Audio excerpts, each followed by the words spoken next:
Good morning, everybody. Good morning to Honorable Superintendent Ma'am, Head Nurse Ma'am, Prabhakar Sir, and AO of Cornerstone, and the staff of Cornerstone, very lovely staff. They are very good people. And last but not least, the nurses. I would like to introduce myself. I am Vijay Kumar Jadupati.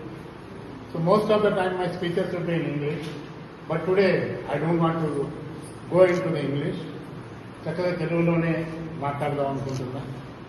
So ఒక దేశానికి సైనికులు ఎంత ఇంపార్టెంటో, కడుపు నింపే రైతు ఎంత ఇంపార్టెంటో, ఈ సమాజానికి నర్సు కూడా అంతే ఇంపార్టెంట్. దాన్ని మించి ఇంపార్టెంట్ అని చెప్పడంలో కూడా అతిశయోక్తి లేదు. రైట్. సో ఇవాళ నర్సింగ్ డేగా మనం సెలబ్రేట్ చేసుకుంటున్నాం. It's a great honour. అసలు ఈ నర్సింగ్ డే ఎలా వచ్చింది, దానికి మనం జరుపుకోవడానికి వెనక చాలా చాలా పెద్ద హిస్టరీ ఉంది. ఒకరికి కష్టం ఉంది, ఆ కష్టం యొక్క ఫలమే ఇవాళ మనం అనుభవిస్తున్నాం. వారి పేరే ఫ్లారెన్స్ నైటింగేల్. వారు 1812లో 1812లో మే 12 నాడు ఇటలీలో జన్మించారు. ఆమె పేరు నైటింగేల్, పుట్టిన ఊరు ఫ్లారెన్స్. అలా ఆమె ఫ్లారెన్స్ నైటింగేల్ గా పిలువబడ్డారు.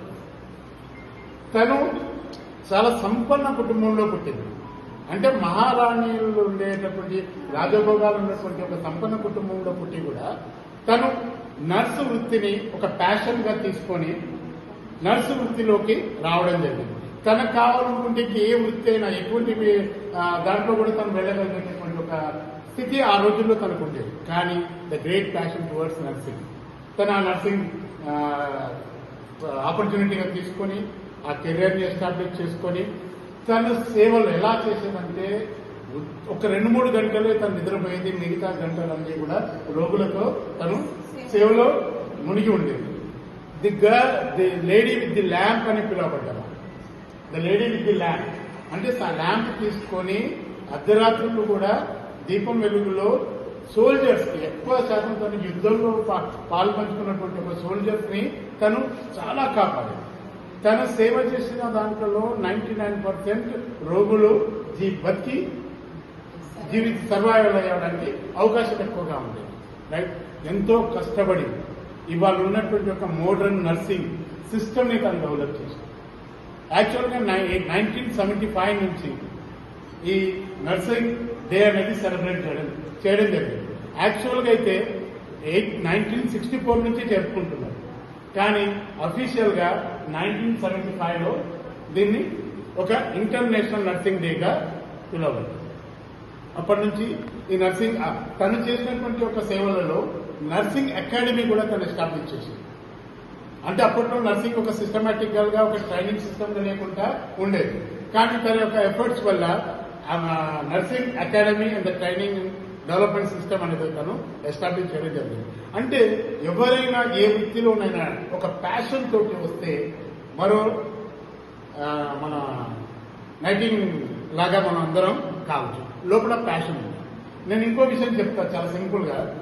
ఒక టీచర్కి యాక్షన్ చేసే లేదా చిన్నగా దొరికే అవకాశం ఉంటుంది ఏదో ఒక సందర్భంలో.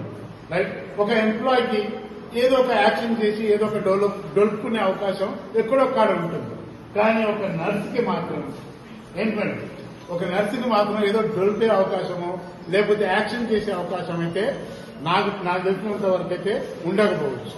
వాళ్ళు ఏంటంటే కంటిన్యూస్ గా రిగరస్ గా వాళ్ళ సర్వీస్ ని వాళ్ళు ప్రొవైడ్ చేయాలి. So at the same time mothers day కూడా మనం సెలబ్రేట్ చేసుకునే టైం. సో నేను ఒక మాట సింపుల్ గా చెప్పగలను. ప్రతి మదర్ కి నర్సింగ్ లాంటి సేవ చేసే అవకాశం అందరి మదర్ కి దొరకకపోవచ్చు. కానీ ప్రతి ఒక్క నర్సింగ్ కి ఒక మదర్ లాగా సేవ చేసే అవకాశం ఉంది. అంటే ఒక మదర్ లాగా తన బాధ్యతను నెరవేర్చే అవకాశం కూడా ఉంది. So please, it's a great opportunity to being a nurse. Really appreciate you all. It's a great thing. అయితే జనరల్ గా పేషెంట్ కనబడంగానే మీరు ఏమని అడుగుతారు? పేషెంట్ మీరు షిఫ్ట్కి వెళ్ళి ఇంకో షిఫ్ట్కి మారుతుంటే పేషెంట్ దగ్గరికి వెళ్ళి ఎలా ఉన్నారు, ఎట్లుంది ఇప్పుడు అంటారు. మన పేషెంట్ ఇమీడియట్ గా మన నోట్లో నుంచి వచ్చే మాట ఎట్లుంది ఇప్పుడు, ఎలా ఉన్నారు. సేమ్ మిమ్మల్ని ఇవాళ కార్నర్ స్టోన్ స్కూల్లో కూర్చొని ఉన్నారు, మిమ్మల్ని ఒక మాట అడుగుతారు, ఎట్లుంది ఇప్పుడు. ఓకే, ఎట్లుంది ఇప్పుడు. ఒక కార్నర్ స్టోన్ స్కూల్ వాళ్ళని మేనేజ్మెంట్ నిజంగా ధన్యవాదాలు చెప్పుకోవాలి, ఇటువంటి ఒక ఇనిషియేషన్ తీసుకోవడం అనేది. So because nurses you are mothers, as we believe in that, right. And thank you very much for giving me this opportunity.